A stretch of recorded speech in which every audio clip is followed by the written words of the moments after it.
Bom dia, tudo bem? Vamos nos acomodando. Quero cumprimentar você que está em casa e eu quero te fazer um convite, tá bom?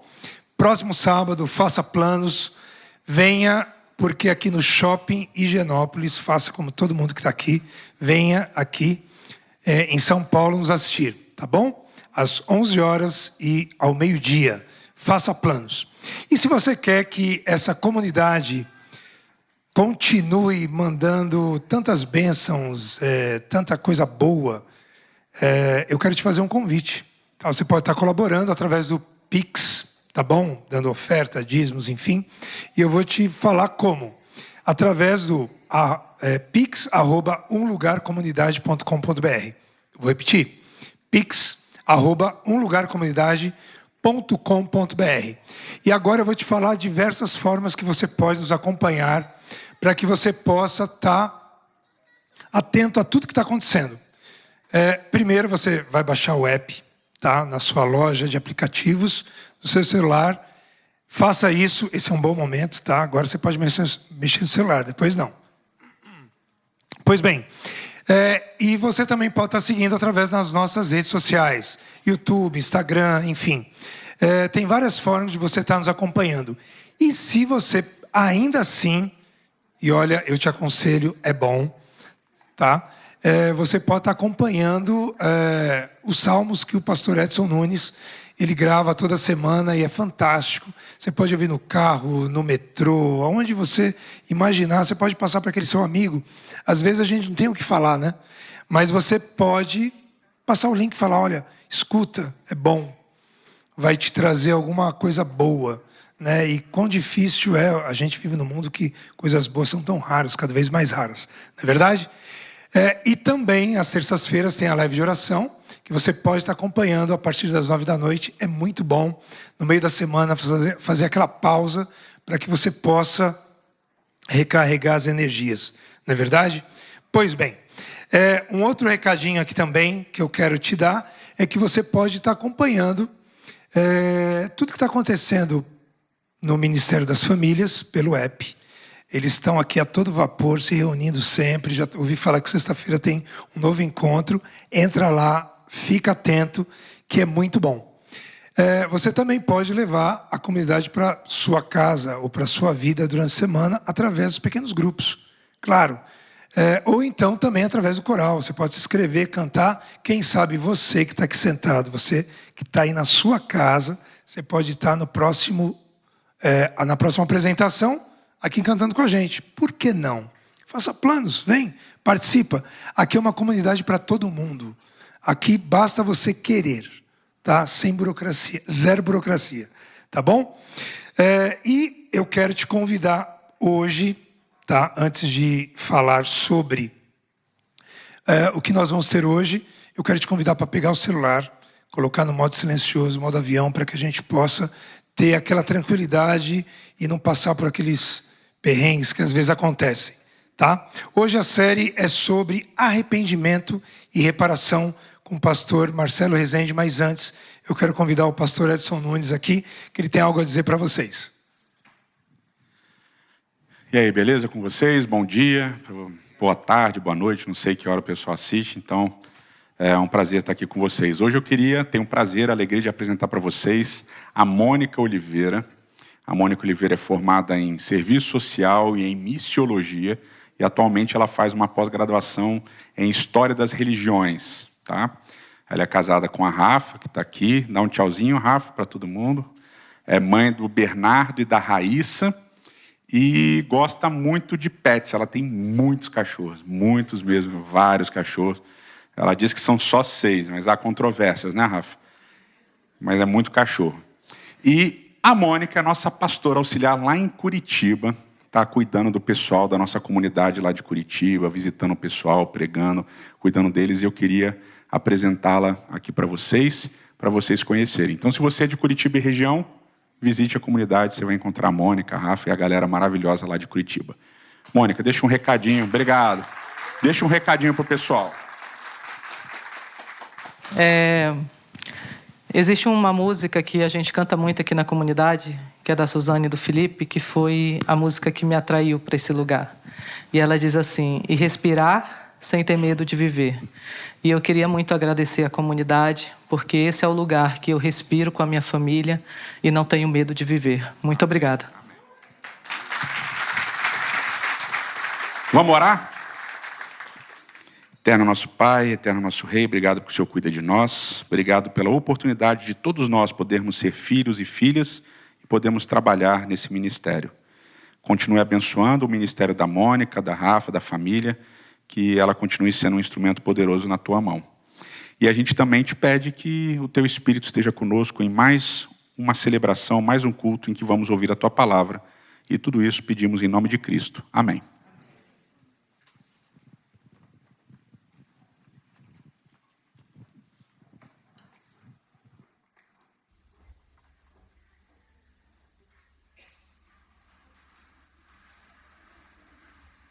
A palavra de Deus diz que Deus é nosso refúgio e fortaleza, socorro bem presente na angústia. Vamos nos colocar de pé e vamos cantar sobre esse Deus maravilhoso que nos socorre na nossa angústia, na nossa solidão, na nossa dor. Você tem um Deus para quem gritar, para quem pedir socorro. Não tenho dom, não tenho palavras, não tenho um acorde que me socorra agora. Tudo foi embora, só tenho você. Havia um silêncio que mostrou os meus vícios. Me agarro contigo, vem, me socorra agora.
você pode gritar para Ele. Eu grito para Ti, ó Deus, vem me socorrer. Olhando para mim, posso saber que nada posso fazer.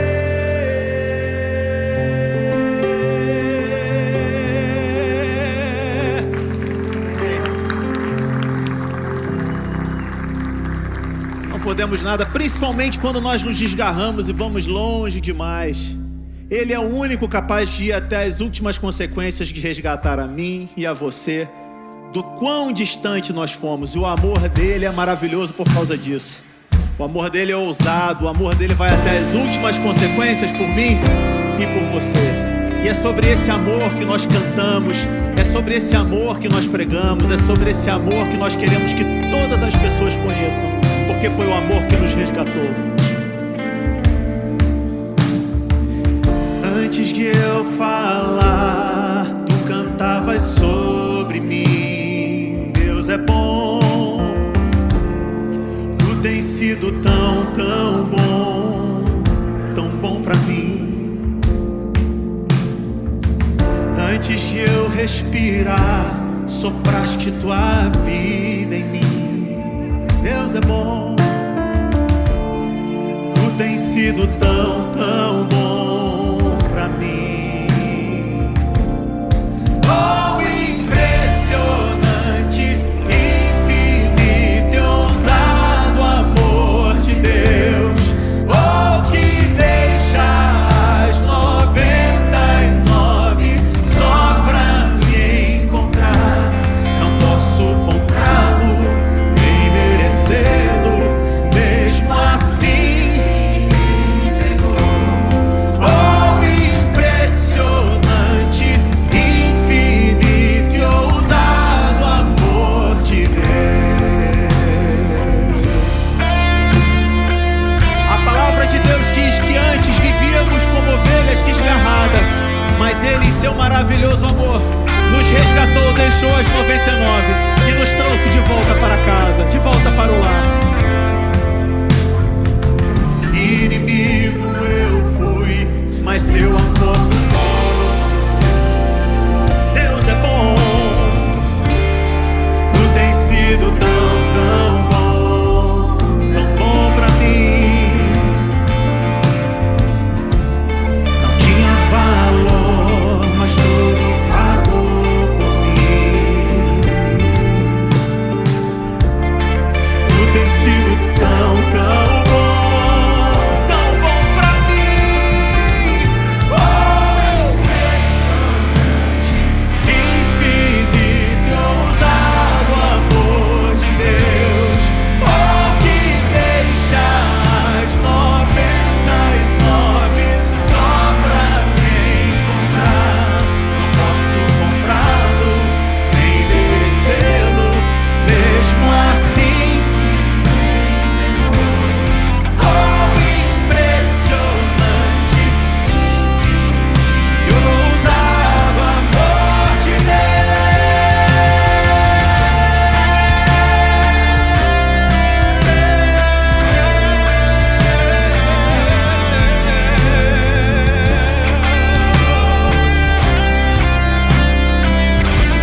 Olha que o amor de Deus é capaz por mim e por você. O que Ele faz? Traz luz para as sombras, escala montanhas pra me encontrar. O que Ele faz? Derruba muralhas, destrói as mentiras. Ele faz, traz luz para as sombras, escala montanhas. Ele faz, derruba muralhas. Ele faz, traz luz para as sombras, escala montanhas pra me encontrar.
posso comprá-lo, nem merecê-lo, mesmo assim se entregou. Oh, impressionante, infinito e ousado amor de Deus. É esse o amor de Deus. É esse o amor de Deus. É esse o amor de Deus que quando estamos trilhando a jornada da vida, quando estamos andando pela vida, confusos, sem entender os acontecimentos recentes, é Ele quem nos busca aonde nós estamos, vai até nós e faz com que nós reconheçamos na nossa história o tanto que Ele caminhou com a gente e mostrou que Ele sempre esteve com a gente. E no momento em que nós nos sentamos à mesa com Ele, que Ele nos reconcilia nessa mesa e que Ele parte o pão, é o momento em que a gente consegue enxergar quem Ele é. O que Deus é não é uma abstração. Nós reconhecemos quem Ele é a partir daquilo que Ele faz. E Deus colocou você hoje aqui, de volta nessa mesa. Você sentou aqui nesse lugar. A palavra de Deus, o pão de Deus, aberto, compartilhado para você, faz você abrir os olhos e reconhecer quem Ele é novamente, mais uma vez. Quem é esse que vem nos abraçando? Quem é esse? Quem é esse que vem nos constrangendo com o olhar? Ele é tão sábio, Ele ensina em amor. Ele é tão manso, cuida dos corações. Quem é esse que vem nos abraçando? Quem é esse que vem nos constrangendo com o olhar? Ele é tão sábio, ensina em amor. Ele é tão manso, cuida dos corações. Ele entrou, Ele está entre nós. Ele está na mesa, Ele nos observa, sabe que o esperamos. E ao partir o pão, os nossos olhos se abrem e reconhecemos quem Tu és. Ao som da Tua voz, os nossos corações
partir o pão, os nossos olhos se abrem e reconhecemos quem tu és. Reconhecemos e reconhecemos quem tu és, quem tu és, e reconhecemos quem tu és.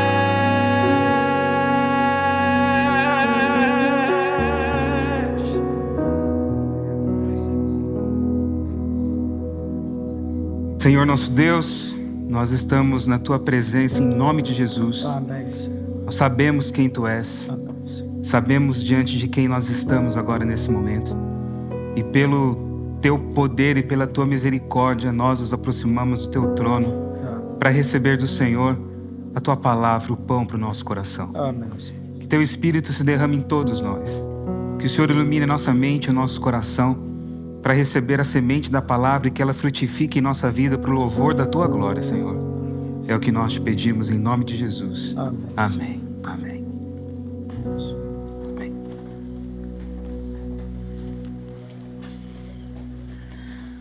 Bom dia, feliz sábado para vocês. Que a graça e a paz do Senhor Jesus esteja com cada um de nós aqui. Com nós que estamos aqui no Teatro OB e com você que também está recebendo a nossa transmissão num outro momento diferente do nosso agora. Mas isso não importa, porque estamos todos unidos em torno da palavra de Deus para ouvirmos o que ela vai falar para o nosso coração agora, nessa manhã. Essa manhã para nós aqui, né? Diferente muitas vezes de quem está assistindo lá. Nós estamos no segundo episódio de uma série chamada Arrependimento e Reparação. É uma série baseada num livro do mesmo nome, escrito por uma rabina chamada Dania Ruttenberg, onde ela trata sobre essa questão de arrependimento, da possibilidade de restaurar relacionamentos, de fazer reparos com quem precisamos fazer reparos. E ela trata esse tipo de arrependimento e reparação em diversas instâncias de relacionamento, diversos níveis. Hoje eu quero falar aqui sobre relacionamentos pessoais. Como a gente pode restaurar relacionamentos e por que é tão difícil nós construirmos certas pontes quando se trata de relacionamentos pessoais. E eu quero começar aqui lendo um texto para vocês da Bíblia, que eu tenho certeza que todos aqui conhecem, todos conhecem. Mateus capítulo 6, do verso 9 em diante, que é a oração do Pai Nosso. Todo mundo sabe. E eu quero ler, orar junto com vocês nesse momento. E gostaria que você também repetisse em voz alta, fizesse a oração do Pai Nosso, todos juntos, como a gente conhece. Diz assim a palavra: portanto, orem assim: Pai nosso que estás nos céus, santificado seja o teu nome. Venha o teu reino, seja feita a tua vontade, assim na terra como no céu. O pão nosso de cada dia nos dai hoje. Perdoa as nossas dívidas, assim como nós perdoamos aos nossos devedores. E não nos deixes cair em tentação, mas livra-nos do mal, porque teu é o reino, o poder e a glória para sempre. Amém. Amém. E Jesus continua, concluindo a oração, no verso 14 e no verso 15, ele diz assim: porque se perdoarem aos outros as ofensas deles, também o Pai de vocês que está no céu perdoará vocês. Se, porém, não perdoarem aos outros as ofensas deles, também o Pai de vocês não perdoará as ofensas de vocês. A gente conhece bem a história de Jesus. A história de Jesus, ela já nos foi contada de muitas formas, né? Através de sermões que vocês já ouviram, através de livros que nós lemos, através de filmes, agora séries também, né? Tem a série Chosen, que a gente gosta de assistir. A gente está vendo ali a história de Jesus sendo contada, com enfoques ali diferentes. Sermões, estudos bíblicos, os mais diversos, eles já foram usados para poder criar na nossa mente a sequência episódica da história de Jesus, como a gente sabe. A gente tem uma história de Jesus que ela foi estruturada por uma mistura das informações dos 4 evangelhos. A gente pega Mateus, mescla com Marcos, Lucas, João e sai a história como a gente conhece. Só que os evangelhos eles não foram escritos para serem lidos nessa leitura horizontal que a gente faz deles assim. Mateus, quando escreve o evangelho dele, ele não pensa que para você entender aquilo que ele estava escrevendo, você precisava de ler Lucas também. E Lucas não pensava isso em relação aos outros evangelhos também. Cada evangelho conta a história de uma forma. Cada evangelho tem uma estrutura. Cada evangelho tem uma teologia. E essa teologia vai moldar a maneira como a história de Jesus é contada. Por isso é importante a gente ler como cada um apresenta assim pra gente. O evangelho de Mateus é um exemplo. Eu li aqui um texto do evangelho de Mateus para vocês. Quando a gente lê o evangelho de Mateus, a gente percebe que Mateus escreve o evangelho dele, ao que tudo indica, para um público que conhecia a Bíblia. Porque ele vai narrar os acontecimentos e com frequência ele diz assim, que tal coisa aconteceu para que se cumprisse o que fora dito pelo profeta, ou para se cumprir a escritura. E aí ele cita o bloco da escritura que ele coloca ali, fazendo com que o leitor veja a vida de Jesus como um cumprimento daquilo que estava no Antigo Testamento. E ele vai contar a história de Jesus, relembrando episódios importantes da história do Antigo Testamento. Quando, por exemplo, Jesus nasce em Belém, o rei Herodes manda matar todos os pequeninos.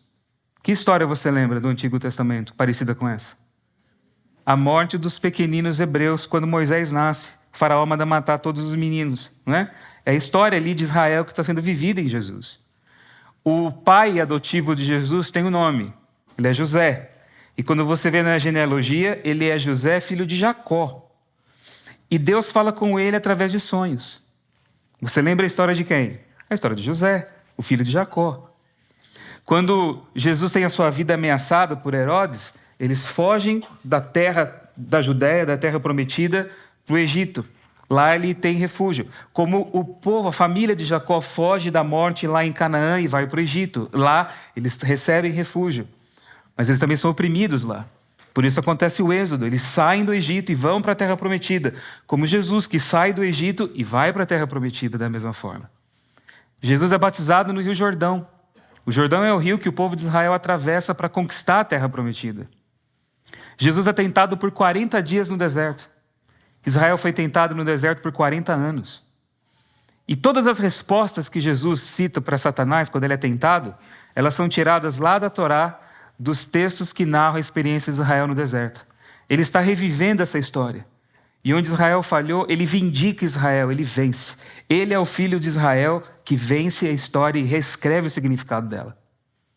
É assim que ele é apresentado. E Mateus, ele vai estruturar o ministério de Jesus de uma maneira muito interessante. Ele conta a história da infância, a narrativa da infância. Depois ele termina com a narrativa da paixão, da morte de Jesus. E no meio ele vai contar a história do ministério, dividindo o ministério de Jesus em 5 blocos. Um bloco de ação, concluído com um discurso. Um bloco de ação, concluído com um discurso. E quando aquele discurso termina, ele repete a frase: tendo Jesus terminado de dizer essas palavras, foi para tal lugar. Aí começa uma outra história, um outro bloco de história. E ele organiza em 5 discursos, lembrando os 5 livros de Moisés, Pentateuco, 5 discursos de Jesus. E o primeiro discurso de Jesus que a gente tem no Evangelho é esse, do Sermão da Montanha, de onde nós lemos a oração do Pai Nosso, oramos a oração do Pai Nosso. O Sermão da Montanha também tem uma estrutura. E segundo alguns comentaristas, o coração do sermão, o cerne, o que está ali no meio, o núcleo do sermão, é a oração que nós oramos aqui. A oração do Pai Nosso. E a oração do Pai Nosso, assim como os 10 mandamentos, porque olha só, Mateus não está recontando a história de Israel, na história de Jesus. Jesus está numa montanha, ensinando a lei para as pessoas. A lei foi dada no monte com o povo todo reunido, não é? A mesma coisa acontece aqui. Então ele explica a Torá, ele explica a lei, ele mostra as bases do reino dele. E no centro desse ensino, você tem a oração do Pai Nosso, que assim como os 10 mandamentos é dividida em 2 partes. Imperativos direcionados a Deus e pedidos relacionados às necessidades humanas. Relacionamento com Deus, relacionamento com o homem. Mostrando que as 2 coisas são interligadas. Você não vive um sem você viver bem o outro. E há 3 ênfases aqui que eu gostaria de colocar na oração do Pai Nosso, conforme nós oramos e nós conhecemos. 3 ênfases que eu acho muito bonitas aqui. Primeira é essa ambiência da família que Jesus cria. Desse relacionamento familiar que ele estabelece de nós com Deus. Quando ele chama Deus de Pai. Não é de Senhor. Não é de Rei. Embora o reino dele esteja presente na oração, mas ele é chamado de Pai. Ele é Pai. Só que ele não é Pai meu. só. Ele é Pai nosso. E se Ele é nosso Pai, pressupõe-se que todos nós somos o quê uns dos outros? Nós somos irmãos. Então Jesus cria esse ambiente de família. O Pai que é nosso. Depois ele fala do pão que é nosso. O pão também é nosso. E é uma outra imagem de família que ele coloca aqui, que é essa imagem da mesa, né? Onde a gente parte o pão, onde a gente come, onde a gente compartilha aquilo que é essencial para a vida. O pão nosso, a mesa. A gente se reúne como família em torno da mesa. Às vezes na correria da vida a gente nem senta direito, né? A gente passa ali, pega alguma coisa, come, vai correndo. Mas a mesa é essa espécie de praça da casa, onde a gente se reúne, onde acontece ali, onde pulsa a energia ali da família. A mesa, o pão nosso. É outro ambiente da família que Jesus coloca. E o terceiro ambiente familiar que ele traz aqui na oração tem a ver com a dívida, com o conflito, com a discórdia, com o mal que é feito, com a mágoa, com aquilo que acontece e fere o outro. Todas as famílias têm conflitos, né? Não é só a minha. A minha está aqui. Estou olhando aqui para eles. Nós temos conflitos, todos nós temos conflitos. Isso faz parte da nossa vida em família. Por isso Jesus termina dizendo que é importante nós perdoarmos, porque para ter família tem pai, para ter família tem mesa, tem pão, e para ter família tem que ter perdão. É o que ele diz. Perdão. Esse negócio da dívida que ele coloca. A oração do Pai Nosso ela tem algumas versões diferentes, né? Algumas vezes a gente fala perdoa as nossas ofensas, alguns falam perdoa as nossas dívidas. Mas a palavra grega que Mateus usa aqui é ofeilemata. Kaiafes remin ta ofeilemata remon. E perdoa a nós as nossas dívidas. E a palavra ofeilemata é dívida de dinheiro. Literalmente é isso. Eu devo. Na vida nós devemos. Os nossos relacionamentos eles se tornam muitas vezes acertos de contas. A gente vai pesar na balança quem fez mais, quem fez menos, quem deu mais, quem deu menos. E aí quem fica devendo perde. Aquele que acha que lucra se sente dono da situação. E é o desequilíbrio total das nossas relações, porque nós todos somos medidos por aquilo que nós oferecemos e por aquilo que nós recebemos. E vira uma mesquinharia de o que eu fiz, o que eu não fiz, o que você fez, o que eu não fez. E esse é o acerto de contas que acontece muitas vezes. É difícil a gente entender e aceitar que a gente pode fazer o mal para o outro. Que a gente faz o mal de maneira consciente. Que existe dentro de nós muitas vezes um sentimento de perversidade naquilo que a gente realiza. É difícil a gente reconhecer isso porque desconstrói aquela imagem que nós temos de que nós somos o herói da nossa narrativa. De que as nossas causas são as melhores, os nossos valores são os únicos corretos, que nós somos o herói da nossa história. Cria uma dissonância cognitiva dentro de nós. A gente entender e aceitar o mal presente, o mal realizado, porque isso gera culpa e a gente não gosta da culpa. E quando o sentimento de culpa encontra correspondência no ato realizado, a gente levanta uma série de mecanismos de defesa.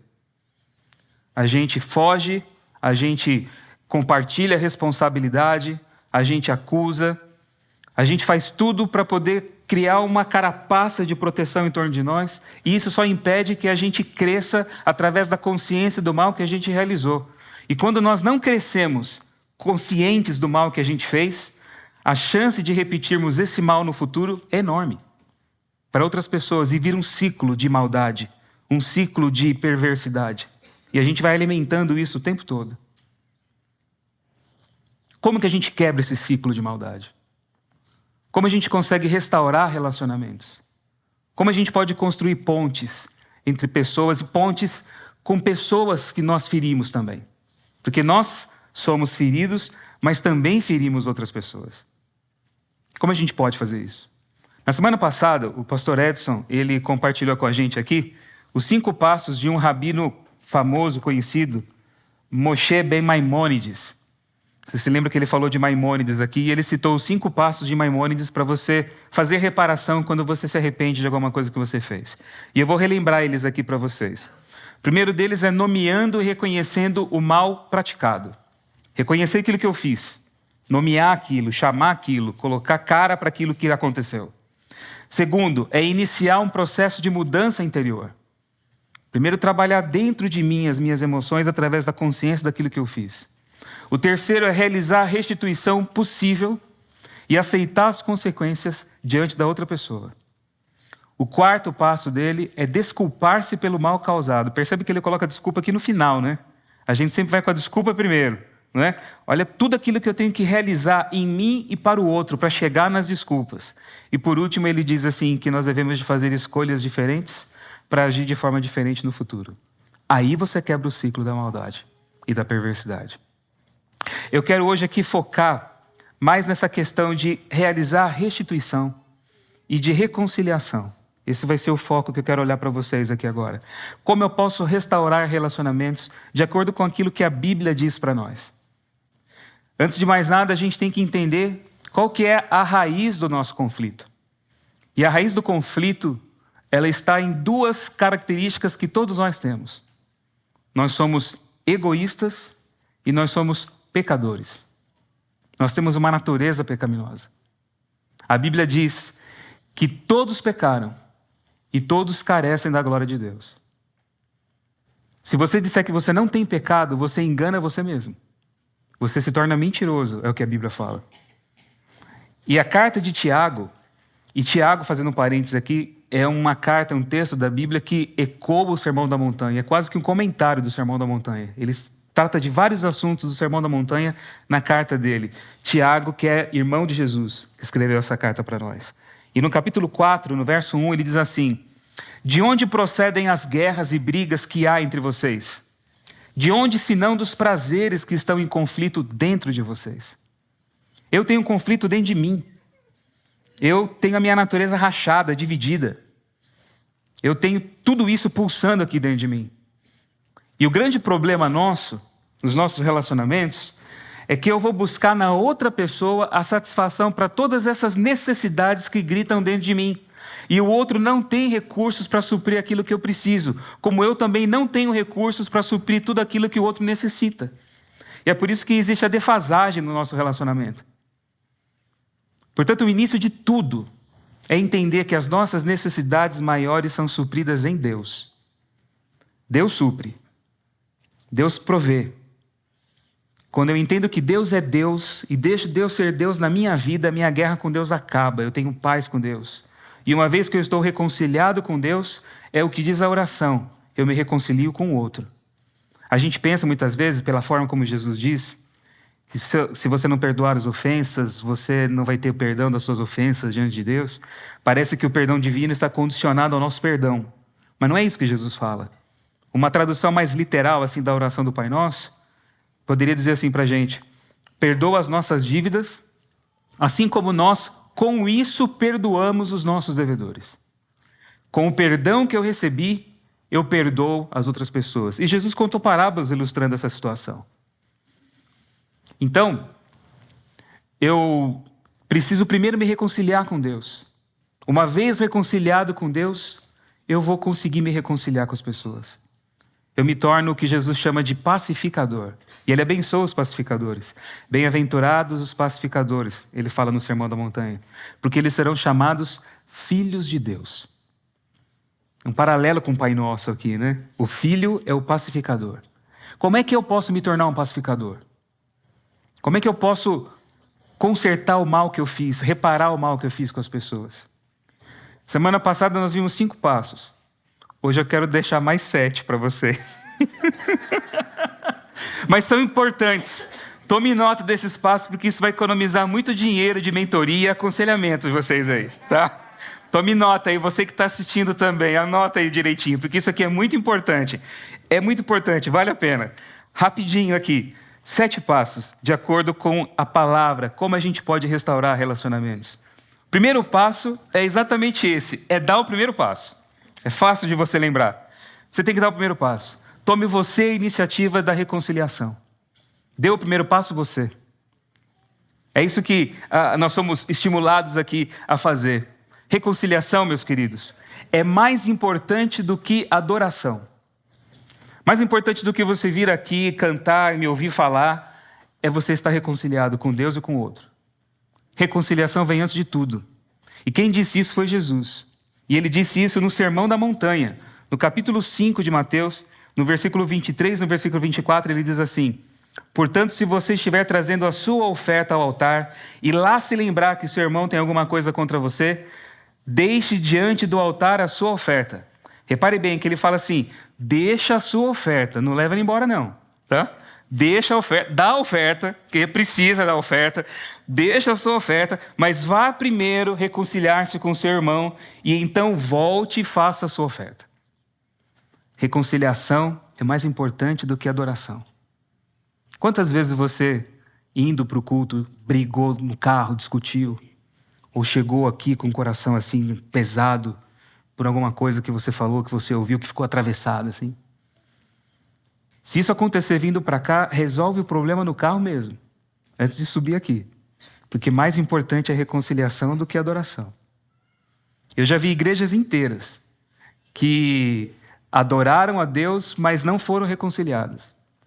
Eu fui pastor de uma igreja onde os irmãos, literalmente, da professorinha da escola dos pequenininhos, até o ancião, a esposa do ancião, os líderes ali, todos eles, depois do culto, saíram no tapa uns com os outros. No tapa. Todos. Não é exagero. Todos. Saíram na rua, na calçada e foi aquele show. Tá? E eles praticaram aquela coisa bem bíblica, né? Porque a Bíblia é cheia de mandamentos uns aos outros, né? Eles se estapearam uns aos outros. Foi ali dentro do que eles aprenderam lá. Terrível, gente, terrível. Isso foi triste, mas aconteceu. Adoração não promove reconciliação se você não tiver o coração aberto para isso. Primeiro se reconcilie, depois adore. Não adie, não postergue, não procrastine isso. O tempo não cura as coisas. A gente fala, o tempo não cura todas as coisas. Se você tiver um câncer, o tempo não vai curar. Se você tomar um tiro e ficar sangrando, o tempo não vai curar. Se o tempo curasse, você não precisava passar pelo médico, era só ficar sentado na sala de espera. Fica lá, né? Se o tempo curasse. O tempo não cura todas as coisas. Ainda mais quando há raízes de amargura dentro do coração. Isso vai se tornando um rancor maior com o passar do tempo. Então não adia. Você tem que encarar o conflito de frente. Só que a gente não faz isso porque a gente tem medo. Medo de nos tornarmos vulneráveis, medo de estarmos expostos, medo de sermos rejeitados no ato de buscar a reconciliação. A gente tem medo. E quando a gente tem medo, a gente se torna cada vez mais inseguro. E quanto mais inseguro você for, mais insegura você é, mais controlador você se torna, mais manipulador você se demonstra e você vai alimentando o ciclo do medo. Só que a Bíblia fala que o verdadeiro amor lança fora o medo.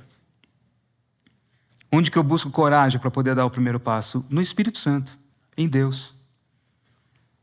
O verdadeiro amor lança fora o medo. De onde você acha que uma pessoa cria coragem para entrar no meio de um prédio pegando fogo para salvar os seus filhos que estão lá dentro? Se não for pelo amor. Não é mesmo? O amor lança fora o medo. Quando o amor for maior que o medo, a gente consegue dar espaço. Então dê o primeiro passo, não adia. Esse é o primeiro passo. O segundo passo é peça sabedoria a Deus.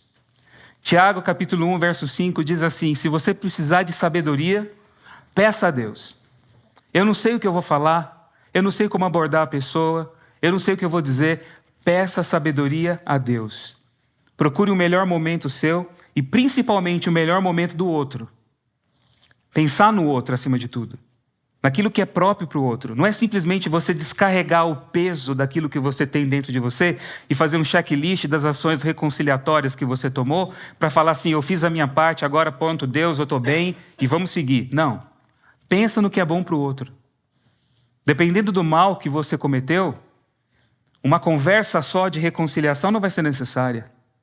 Um encontro só de reconciliação não vai ser suficiente. Você vai ter outras conversas. É um processo, dependendo do que aconteceu. Talvez você vai precisar de amigos em comum para intermediar essa conversa, essa aproximação. E dependendo do caso, quando a injúria e o mal feito é tamanho, é tão grande, nem o encontro de reconciliação é aconselhável. O melhor é o distanciamento mesmo. Talvez algum tipo de reparação indireta, mediada por outro, seja o caminho, mas tem circunstâncias que realmente não é possível. Mas sendo possível, crie um encontro de reconciliação. Peça sabedoria para Deus. Talvez você agora aqui, nesse momento que eu estou falando, esteja pensando em alguém com quem você deve buscar se reconciliar. Ou algum mal que você pode reparar. Se você estiver pensando em alguém agora nesse momento, eu como pastor de vocês, quero colocar você e essa pessoa diante de Deus agora em oração. Para que Deus crie os caminhos necessários para que haja paz e reconciliação entre vocês. Feche seus olhos, vamos orar. Deus amado, eu coloco diante de Ti os meus irmãos, irmãs, meus amigos, que estão pensando agora em alguém, em uma pessoa especial com quem eles devem fazer reparos, buscar a reconciliação, buscar o perdão, a paz. Que o Senhor dê sabedoria, que o Senhor crie os meios necessários e que Teu Espírito Santo suavize e prepare os corações para que a paz aconteça e a reconciliação seja verdade. É o que nós te pedimos em nome de Jesus. Amém. Amém. Agora vem, meus queridos, a parte final, que é a parte prática dessa conversa, desse encontro que você deve ter com a pessoa, que é o terceiro passo.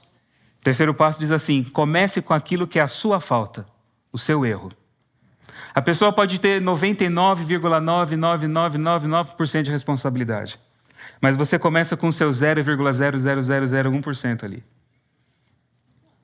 Você vai falar daquilo que você fez, daquilo que você cometeu. Você não vai se desculpar, você não vai acusar, você não vai se defender. Lembre-se que você é pecador, você é falho, mas se você está em paz com Deus, nada vai tirar você do prumo. Começa com aquilo que é a sua falta, o seu erro. Vocês já ouviram falar que o grande problema dos relacionamentos é a incompatibilidade, não é? As pessoas se divorciam por incompatibilidade. Meus queridos, todos nós somos incompatíveis uns com os outros. Todo mundo é. Eu escolho amar o outro a despeito da incompatibilidade dele. O problema não é a incompatibilidade. O problema é a nossa inflexibilidade. Eu quero do meu jeito, da minha forma, quero que o outro enxergue o que eu vejo. O meu ponto de vista é o único ponto para ser enxergado. É assim que a gente vive. É como diz aquela música do Caetano Veloso, Quereres, né? Eu te quero e não queres como sou, não te quero e não queres como és. É a música dos Beatles. You say goodbye and I say hello. É assim, você fala oi, eu digo tchau, você fala tchau, eu digo oi, e cada um está numa sintonia diferente, querendo que o outro enxergue dali, onde o outro está. Isso é inflexibilidade. A gente precisa crescer. A gente precisa de maturidade para entender que eu preciso ter flexibilidade na vida, nos relacionamentos. Então começa com aquilo que é a sua falta, porque você tem erros. Eu tenho erros. Eu tenho erros e fraquezas que eu conheço, mas eu tenho erros e fraquezas que eu não conheço, que eu não sei. E o outro vê em mim. Então você tem que chegar com humildade para poder ouvir o que o outro vai falar. Jesus diz isso no Sermão da Montanha, no capítulo 7, quando ele fala que você tem um poste plantado na tua cara e você vai querer ver o cisquinho que está no olho do outro. Então ele fala, arranca esse poste primeiro para você poder enxergar, para tirar o cisco do olho do seu irmão. Isso é senso de humor de Jesus, é piada dele isso. Se fosse eu aqui pregando, ia falar a palavra grega para poste, a palavra grega para cisco, né? Jesus faz uma piada ali. É o senso de humor dele, para mostrar que nós temos erros e eu tenho que estar disposto a enxergar. Eu fui insensível demais, eu fui controlador demais, eu fui abusivo demais. Qual é o meu problema nessa história? Quarto passo, escute a situação pelo ponto de vista e pela perspectiva da outra pessoa. A gente pensa muitas vezes que as nossas discussões elas giram em torno de ideias, de argumentos, quando na verdade o que fala mais numa discussão é a emoção por trás das palavras. É a emoção que a gente coloca, com que a gente embrulha e entrega aquilo que é dito. As pessoas quando se sentem desprezadas, quando elas se sentem esquecidas, quando elas se sentem abusadas, quando elas se sentem com a dignidade delas ameaçada, quando elas são escanteadas, quando elas não têm voz de expressão, quando elas são objetificadas, elas ficam iradas. Isso acontece na sua casa, no relacionamento de trabalho, lá no Oriente Médio também, em qualquer lugar. As pessoas ficam assim. Então eu tenho que estar disposto a ouvir a emoção do outro. Não só as palavras, mas a emoção por trás das palavras. Tiago tem um texto que é ouro para a gente nesse sentido. Na carta dele, no capítulo 1, no versículo 19, ele diz assim, Tiago 1,19: Vocês sabem estas coisas, meus amados irmãos. Cada um esteja pronto para ouvir, mas seja tardio para falar e tardio para ficar irado. Pronto para ouvir, tardio para falar, tardio para ficar irado. Repita comigo. Pronto para ouvir, tardio para falar, tardio para ficar irado. Esse é o segredo. É como diz aquela musiquinha de criança: 2 ouvidinhos para ouvir e uma boquinha para falar. Você escuta mais e fala menos. Esse é o segredo. É ouvir. Quando o outro percebe que você sentou, olhou nos olhos, recebeu aquilo que ele está colocando, valorizou aquilo que foi dito, deixou a emoção se expressar, você está valorizando a pessoa. Você começou a construir uma ponte de conversa, de diálogo, de reconciliação.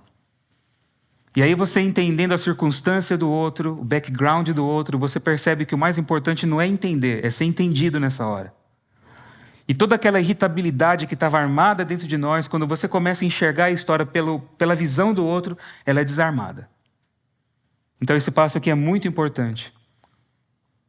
O 5º passo: fale a verdade com tato, com educação.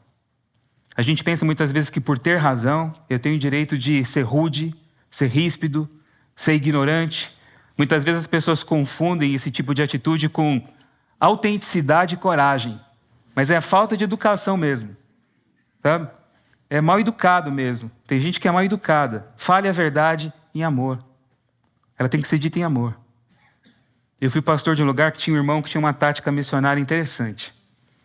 Ele tinha um carro todo adesivado com o versículo da Bíblia, logotipo da igreja. E ele passava com alto-falante nos bairros assim, falando assim: Fulano está salvo. Ciclano está salvo, é ancião da igreja. Ele falava assim: e você, sabe que está perdido? Ele colocava todo mundo no inferno. E ele falava pelo nome: ó, fulano já está na igreja, ele já está salvo, e você?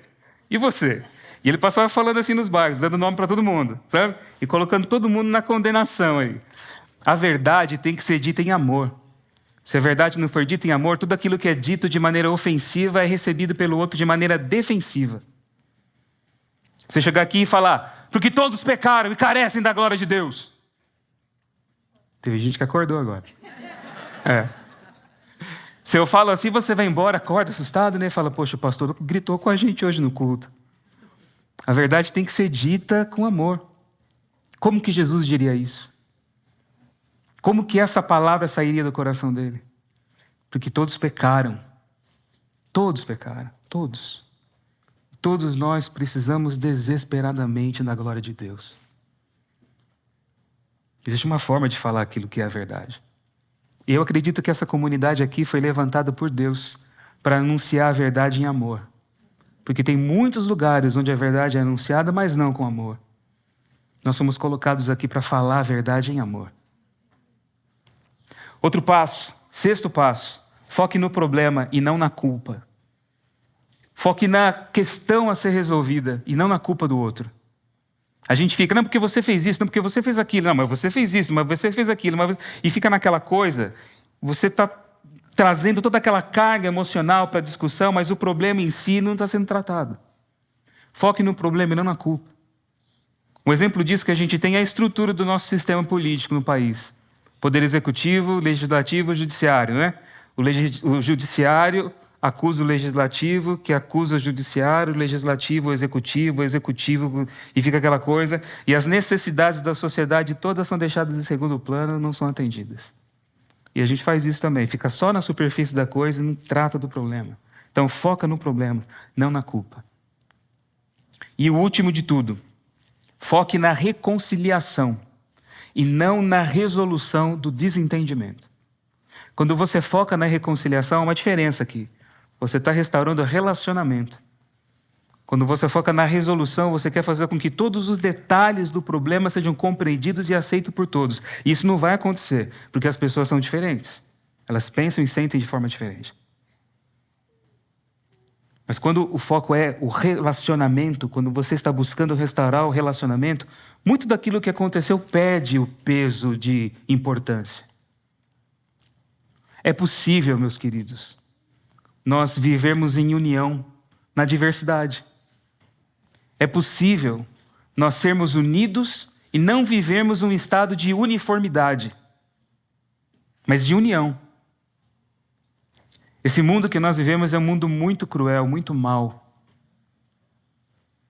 Há guerras diversas, as pessoas se maltratam. Há preconceitos de todos os tipos. As pessoas são pisadas. As pessoas são quebradas, corações são partidos. O desafio do Evangelho é que você se torne parte do ministério da reconciliação de Jesus. Ele deu esse ministério para você, acima de todos os ministérios que você pensa que possa ter. Esse é o ministério de todos nós. E eu quero terminar lendo 2 Coríntios. 2 Coríntios capítulo 5, versículo 18, versículo 19, diz assim: Ora, tudo isso provém de Deus, que nos reconciliou consigo mesmo por meio de Cristo e nos deu o ministério da reconciliação, a saber, que Deus estava em Cristo reconciliando consigo o mundo, não levando em conta os pecados dos seres humanos e nos confiando a palavra da reconciliação. Esse é o seu ministério, o ministério da reconciliação. Quando nós abraçamos esse ministério como um ministério de vida, nós estendemos o perdão do nosso Pai para todos os nossos irmãos. Você se torna um pacificador, você é um bem-aventurado. Que seja assim na nossa vida, em nome de Jesus. Amém. Pai querido, muito obrigado pela palavra que nós ouvimos e pela verdade que recebemos hoje em nosso coração. Que teu Espírito Santo nos transforme em instrumentos de paz. Que sejamos ministros da reconciliação na nossa vida e na vida de outras pessoas. E que na nossa boca a palavra do Evangelho seja sempre comunicada em amor. É o que nós te pedimos, em nome de Jesus. Amém. Amém.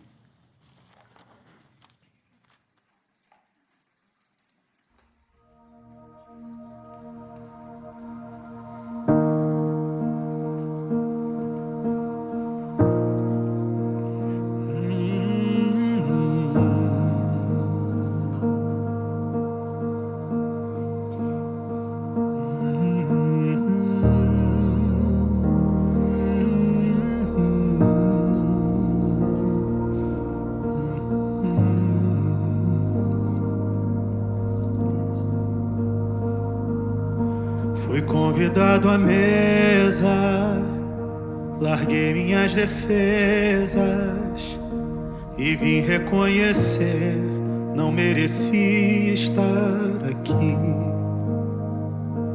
Comigo trouxe amigos, felizes ou feridos, gente que escutou esse chamado e aceitou. Vamos todos juntos. E é tão bom saber que há lugar aqui. A graça nos chamou à mesa do Senhor. Há lugar na casa, há perdão na casa. Quando estamos juntos, nosso encontro é casa de Deus Pai, a esperança na casa, recomeço na casa, reunidos nele, nosso encontro é casa de Deus Pai, de Deus Pai, de Deus Pai.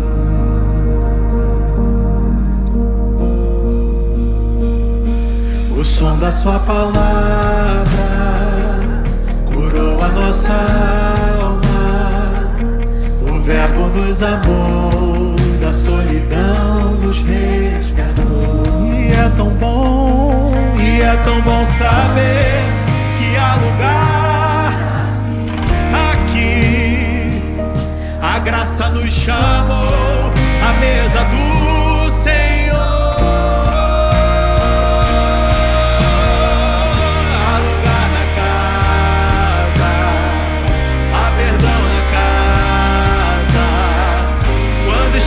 juntos,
há perdão na casa.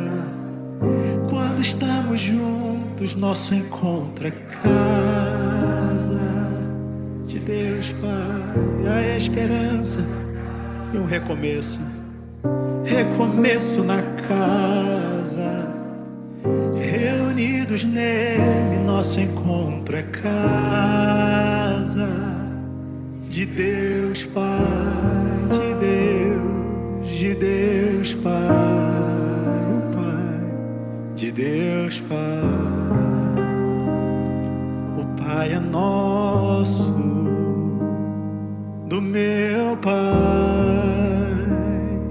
do teu Pai é nosso.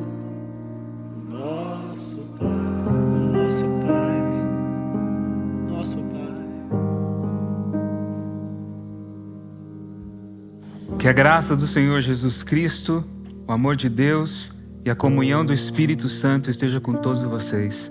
Amém. Amém. Muito obrigado e até a semana que vem. Deus abençoe a todos.